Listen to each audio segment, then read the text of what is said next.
akan ada satu masa dalam hidup setiap hamba merasakan satu persoalan yang seakan-akan beban berat yang dipikul sampai merasa kesulitan dari ujung kepala sampai ujung kaki. Siapapun itu. Jujur ya, setiap kita tanyakan pada diri sendiri. Setiap kita yang ada di sini, saya yakin pasti pernah atau bahkan akan mengalami satu peristiwa yang merasakan beban berat sampai seakan-akan ujung kepala sampai ujung kaki merasakan sakitnya. Ada yang sudah mengalami atau bahkan nanti akan ada yang melalui. Perhatikan baik-baik. Teruskan ayatnya. Wa rafa'na laka.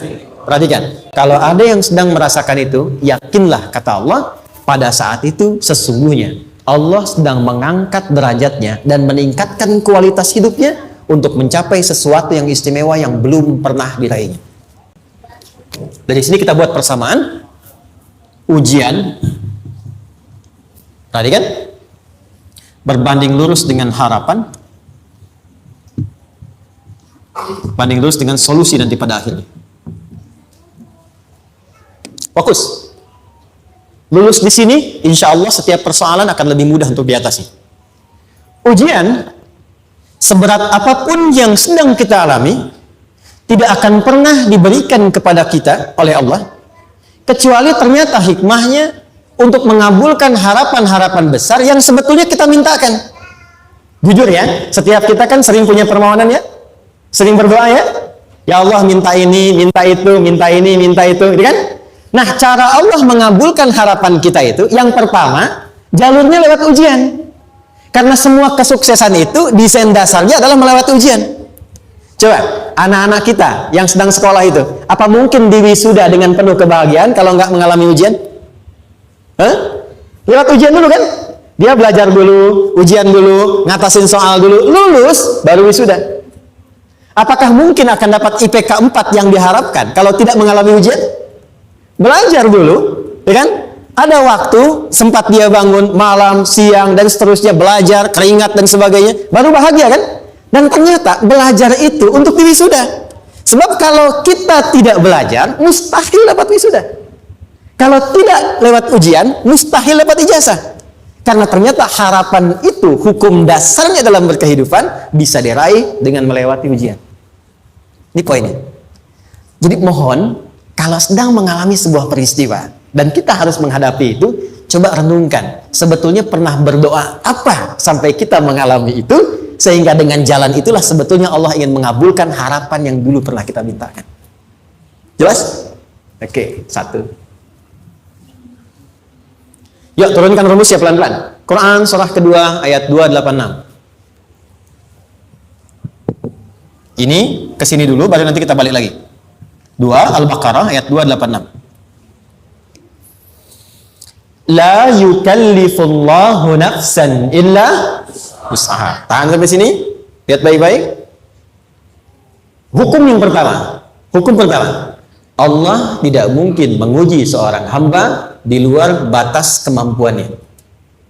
Di kaidah yang pertama tadi, kalau kita sedang diuji, sebetulnya ada harapan dan doa yang pernah kita mohonkan dan Allah ingin mengabulkan itu, jalan pertama adalah ujian. Tapi adilnya Allah tidak akan pernah kita diuji kecuali sesuai dengan kemampuan kita. Jadi kalau nggak mampu, nggak mungkin diberikan ujian. Ingat ya, kalau tidak mampu, tidak mungkin diberikan ujian. Artinya harapan yang kita mohonkan pun akan sesuai dengan kemampuan kita. Jadi kalau kita minta sesuatu nggak mungkin bisa menggunakannya, nggak akan dikasih. Nah, balik ke sini untuk memberikan ketenangan kepada hati kita. Kalau sedang menerima persoalan, setelah kita mengatakan, oh ini mungkin ada harapan yang ingin saya dapatkan, jalannya lewat sini. Untuk memberikan ketenangan kepada hati, begitu persoalannya tiba, langsung katakan pada diri kita, saya pasti bisa menjalaninya. Mustahil saya diuji kalau nggak mampu menjalaninya. Itu bahasa singkatnya. Ingat ya, kalau ingin mudah menyelesaikan persoalan, kata Quran, setiap ada ujian, langsung katakan pada hati kita, insya Allah bisa. Nggak mungkin saya diuji kalau saya nggak sanggup. Jelas? Dan tanamkan itu pada hati yang paling dalam. Ini nggak mudah. Kalau cuma disimpan di pikiran, jadi beban. Tapi kalau Anda tanamkan dalam hati, seberat apapun masalahnya, pasti saya sanggup, pasti saya bisa. Pernah lihat dulu ada acara 90-an Benteng Hattori? Oke? Benteng Takeshi ya? Takeshi ya, gitu kan artinya kan bisa jawab ya. Kita tahu Ninja Hattori mendaki gunung lewati lembah ya tahu ya. Songgoku, Songgohan, apa? Saya tahu itu. Songgoku, Kamehameha, Piccolo itu yang nulisnya Suzuki Watanabe, saya tahu itu. Benteng Hattori, balik lagi ya. Benteng Takeshi ya. Puncaknya kan main pakai itu kan, pakai tanknya dan sebagainya. Tapi pernah ingat gak satu episodenya itu? Begitu akan bertarung, kan selalu ada motivator di sampingnya itu mengatakan, ayo, kamu bisa, gitu kan? Wah, namanya. Dia nggak ngaji Quran tuh. Kita punya ayatnya. Pernah nggak? Buka lagi ya dulu ya. Oke. Korea, kenapa bisa nyusul Jepang? Salah satunya, waktu Jepang itu maju, setiap di Korea itu ditanamkan dari mulai anak-anak TK-nya. Kita harus lebih daripada Jepang. Sejak anak-anaknya TK. Itu ditanamkan betul. Kita bisa, kita dari TK. Sehingga ketika di sana bikin Honda, sini Hyundai. Hyundai kan dibacanya Hyundai. Ya kan? Sana Honda, sini Hyundai gitu. Di apapun yang dibuat Jepang, Korea harus lebih unggul. Itu ditanamkan dari awal. Bisa. Kita itu sekarang punya ayatnya. Jadi kalau sedang punya masalah seberat apapun, katakan pada diri kita, insya Allah bisa. Gak mungkin diuji kalau nggak sanggup. Bisa insya Allah. Bisa. Kenapa mah? Bisa. Jelas? Oke. Sudah di situ teruskan. Lanjutkan. Warafa'na laka dzikra. Teruskan. Fa inna ma'al usri. Ini poin terbesarnya. Fa inna ma'al usri yusra. Fa huruf yang menunjukkan sesuatu berlangsung dengan cepat. Inna di ilmu nahwunya berbunyi begini di gramatikal bahasa Arab. Harfun nasbin wa taukidin. Tansibul isma wa tarfa'ul khabara. Mabniyun 'alal fathi la mahalla lahu min al-i'rabi. Paham? Tidak. Inna huruf yang digunakan untuk menguatkan informasi agar ditancapkan ke dalam hati sekuat-kuatnya dan jangan pernah ragu. Jadi kalau orang Arab itu nancapkan tongkat begini dan kuat, tidak goyah, itu nasab namanya. Nasab ar-rajul asahu fil ardi. Inna ini harfu nasab. Jadi kalau ada di Quran dibuka informasinya dengan inna, maksudnya begini, hei, tancapkan informasi dalam hatimu dengan kuat, jangan pernah ragu. Yakinkan pada dirimu. Apa yang harus diyakinkan? Ma'al usri yusra. Inna ma'al usri yusra. Usrun sama dengan yusrun. Lari ke sini. Oke. Apa artinya usrun? Sulit. Oke. Sulit itu ada dua. Ada sa'bun, ada usrun. Kalau kesulitan yang relatif, kata si A sulit, si B mudah, itu sa'bun namanya. Contoh, kata si fulan, bahasa Jepang susah.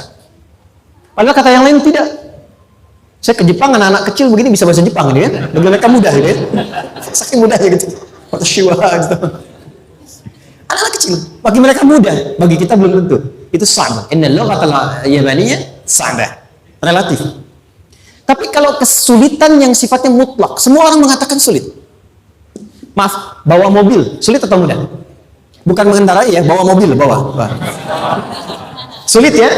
Sulit ya? Baik, sepakat sulit semuanya. Nah, itu dalam bahasa Arab dikenal dengan usrun. Kesulitan yang semua sepakat bahwa itu susah. Sulit, semua sepakat. Dan ketika ada orang bicara, aku sedang punya masalah begini. Semua mengatakan, wah itu nggak mudah, itu nggak mudah. Itu usrun namanya. Lawannya, kemudahan yang relatif disebut sahlun. Tapi kemudahan yang semua sepakat bahwa itu mudah, itu yusrun namanya.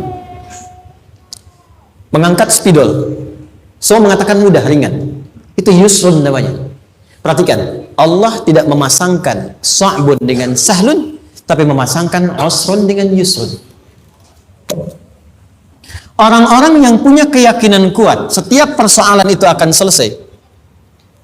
Dan dia mengatakan pada dirinya, aku bisa melewatinya. Maka, perhatikan kalimatnya kata Quran, inna ma'al usri yusran. Sesulit apapun masalah yang sedang dia alami, maka Allah akan datangkan solusi semudah-mudahnya yang bisa dia nikmati. Dengan kata lain, kalau kita bawa ke bahasa psikologi, Kalau sedang menghadapi persoalan seberat apapun, selain kita mengatakan, ini pasti bisa saya lalui, saya insya Allah sanggup mengatasinya, katakan pada diri kita, ini pasti selesai. Pasti ada solusinya, pasti mudah.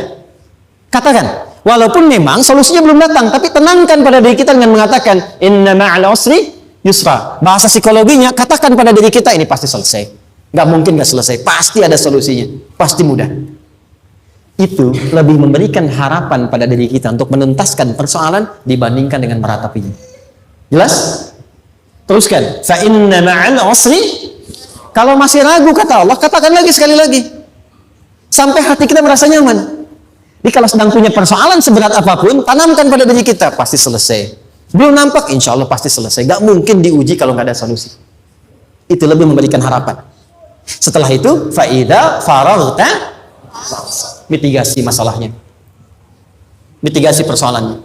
Tuliskan, ini masalahnya apa? Rumah tangga, apa saja misalnya. Dia ada suami, ada istri, ada anak-anak. Masalah ada di mana? Kadang-kadang menangnya jadi kusut karena satu-satu nggak segera diselesaikan. Maka kata Al-Quran, fa'idha faraghta, satu-satu mitigasi dulu. Satu masalah di sini, lihat di suami, lihat di istri. Kalau pekerjaan, masalahnya apa? Sebelum bercabang kemana-mana, petakan. Apakah rekanannya? Apakah relasinya? Apakah kemampuannya? Apakah manajerialnya? Apakah marketingnya? Mitigasi, kotaki semua, selesaikan satu-satu.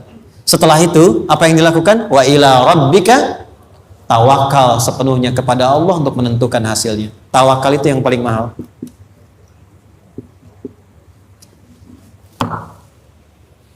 Anda kalau nggak punya kepasrahan, stres. Karena selalu memikirkan apa yang mau dikerjakan dan selalu orientasi pada hasil. Kita punya tawakal. Kalau kita mampu menyerahkan sesuatu, gini. Di sini ada orang yang paling jago misalnya main basket. Ada pertandingan basket. Begitu dibuka, udah tim musyawarah serahkan aja pada si fulan. Kan? Dia yang paling jago, ya? Bukankah dengan menyerahkan itu bukan hanya kita berikan sebuah tugas, ya kan? Tapi dengan itu ada kelapangan tersendiri kan? Yakinlah sukses, ini paling hebat. Pernah ada perasaan gitu? Sekarang, siapa yang paling mampu menguasai? Siapa yang paling hebat menyelesaikan segala hal? Siapa yang punya segalanya? Bukankah Allah? Orang-orang yang punya tingkat tawakal yang tinggi, maka satu, dia akan lebih stabil keadaan mentalnya dan tidak akan pernah gelisah dengan kekecewaan. Nggak ada kecewa. Karena tawakal itu kalau sudah kepasrahan pasti menerima hasil. Kalau sudah tawakal, terserah Allah tetapkan apa saja. Mau dapat sekarang, dapat besok, dapat nanti. Puncak yang paling tinggi, tugasmu hanya berikhtiar semampu yang bisa dilakukan. Selanjutnya, biarkan Allah menetapkan apa yang menjadi bagian dari maslahat kehidupan kita.